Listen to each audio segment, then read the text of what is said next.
Gopal, bathroom வரை வந்துட்டீங்களா கோபால்?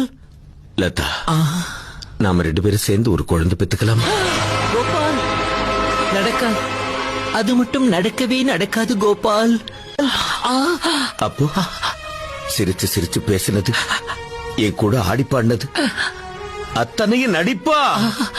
சொல்லு லதா, நடிப்பா? இல்லை இல்லை இல்லை. ஆமாம் கோபால், ஆரம்பத்துல காதலிக்கிற மாதிரி நடிக்கத்தான் நான் வந்தேன். கொஞ்சம் நடிக்கவும் செய்தேன் கோபால்.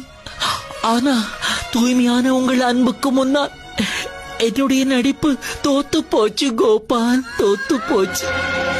நான் எவ்வளவோ முயற்சி செய்தும் என்னால நடிக்க முடியலே கோபால், நடிக்க முடியலே. இப்பவும் நான் சொல்றேன் கோபால், என் உள்ளத்திலே அவரை தவிர வேற யாருக்கும் இடமில்லை. நீங்க வாங்கி தருகிற வீடுகள், பொருட்கள் எல்லாம் நான் வச்சுக்கிறேன். ஆனா என்ன நீங்க வச்சுக்க முடியாது கோபால், வச்சுக்க